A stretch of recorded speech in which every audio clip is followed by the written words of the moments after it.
Support for this podcast comes from the Central Valley Journalism Collaborative, connecting communities with the resources, infrastructure, and networks to ensure a vibrant local free press.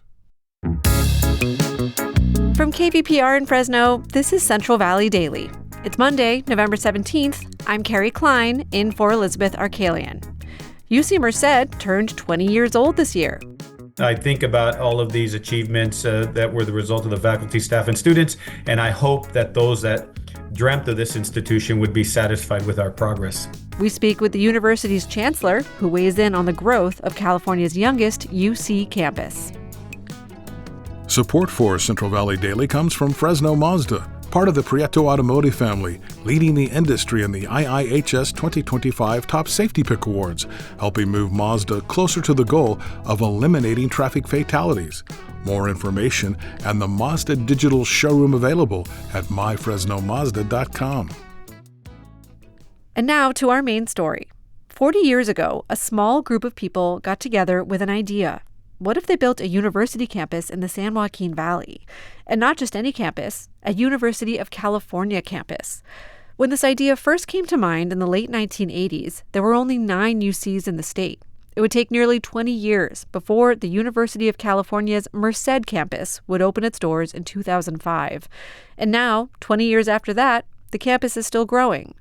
Since it began accepting students in 2005, the university has attracted strong interest about its future from locals and non-locals.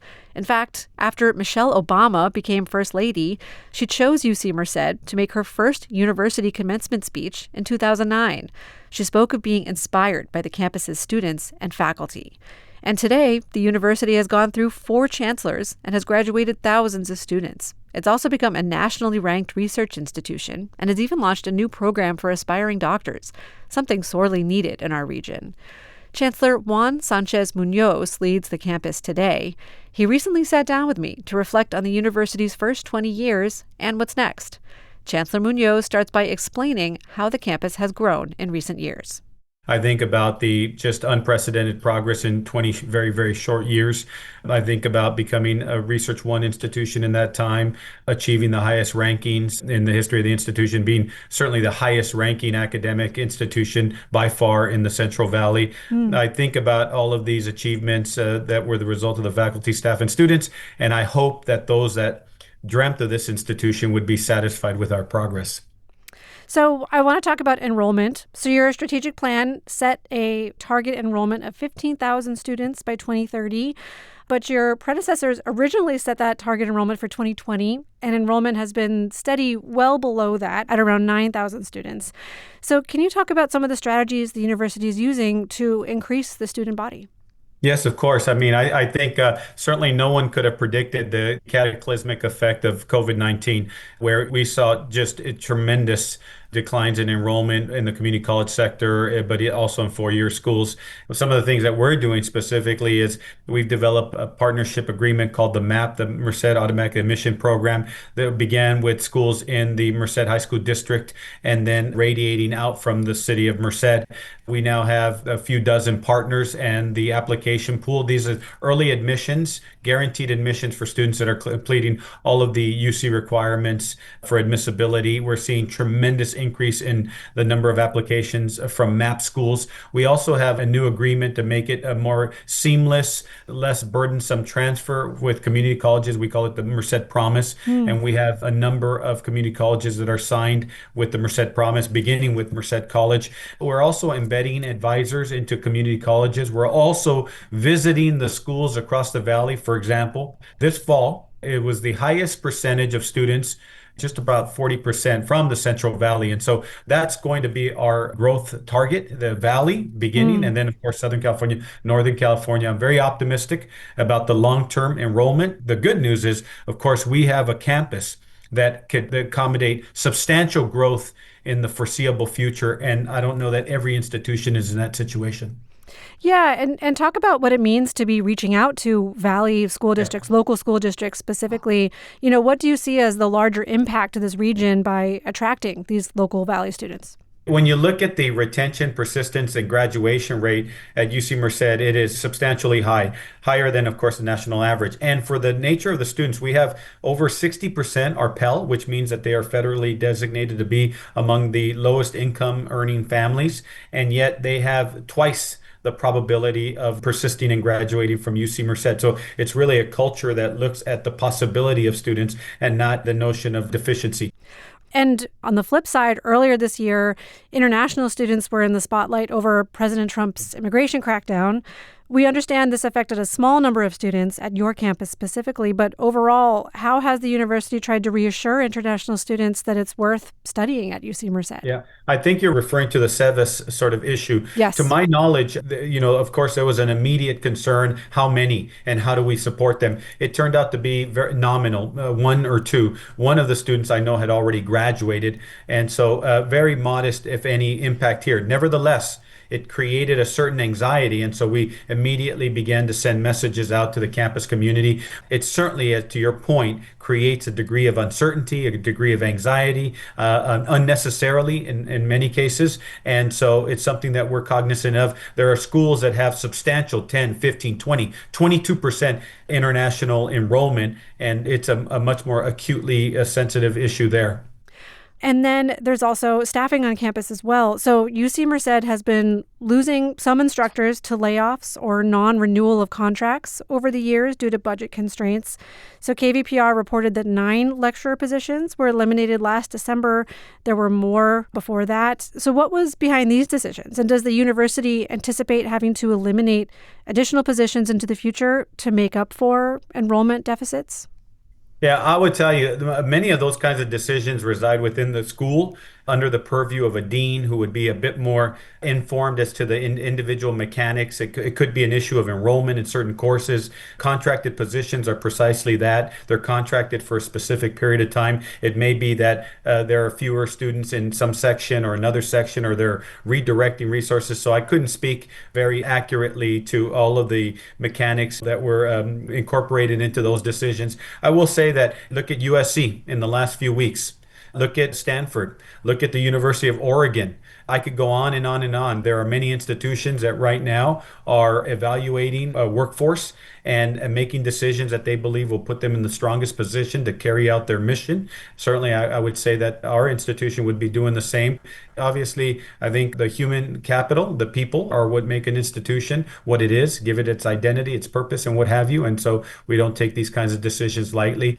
Well, I will ask you about one additional situation, too, which was in September, UC Merced laid off 3 program directors that we know of, including the director of the Office of Social Justice Initiatives. And shortly afterward, dozens of students protested the layoffs. One student commented to KVPR that the university's commitment to diversity didn't match the actions that were taken with these layoffs. So could you clarify how the university views diversity and inclusion and social justice? I think I would say the campus has over 60% Hispanic students. It has a combined minority population close to 80%. We have an active Office of Equity and Justice led by a Vice Chancellor. Currently today, at the annual meeting of the Association of Public and Land-Grant Universities, today, it's inaugural Student Success Award. There are 5 finalists being recognized for their success in student support, first time ever, and UC Merced is one of them. So I think that is a pretty good indication of our commitment to students. Well, so the Legislative Analyst's Office released a report last year suggesting that UC Merced's economic impact on the region has been mixed. However, based on campus data, the university has given millions of dollars back to the region. The Valley is already a chronically distressed economic region. I'm curious what your view is on how the campus should be expected to uplift the region's economy and whether you think this really falls on the university rather than the larger community or anywhere else. I couldn't agree with you more, Carrie. I think, let's just say I respectfully disagree with some of the assertions of that report. And actually, maybe in the last 3 weeks, the university released its economic impact findings. One of the reasons that a University of California was placed in the Valley was to precisely, to your question, serve not just as a center for education and training and what have you, but also to serve as an economic stimulus and catalyst for the region, which you rightly pointed out has been underserved and underinvested for many, many years. And our recent report found that the University of California annually in Merced County has an economic impact of approximately $1 billion. Okay. And across the region, I believe it's either 1.2 or 1.4 billion. We are one of the most impactful economic catalyst in the region, period. One interesting issue that's involved UC Merced is the chronic shortage of doctors in the Valley. Yeah, There had been talks for years about a medical school at UC Merced. You've finally broken ground on a medical education building.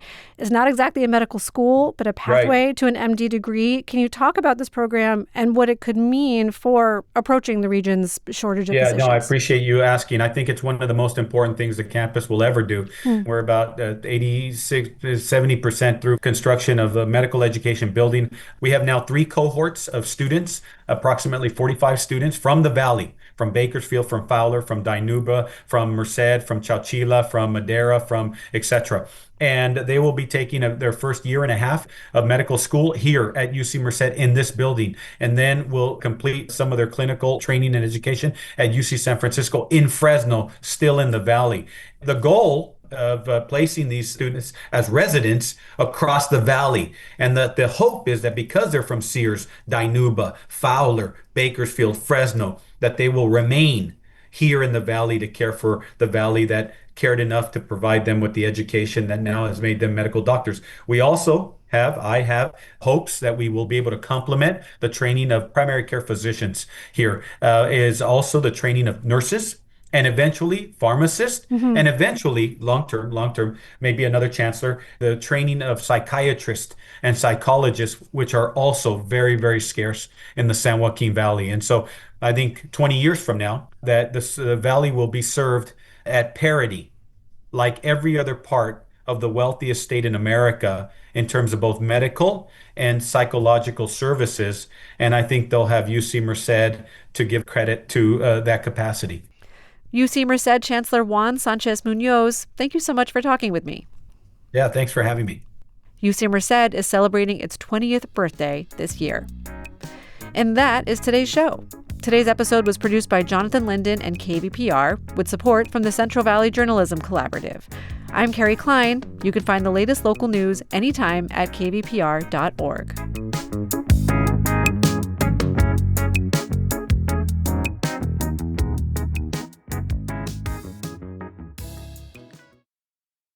Sources and methods, the crown jewels of the intelligence community. Shorthand for how do we know what's real? Who told us?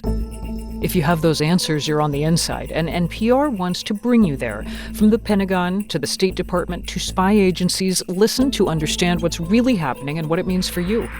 Sources and Methods, the new national security podcast from NPR.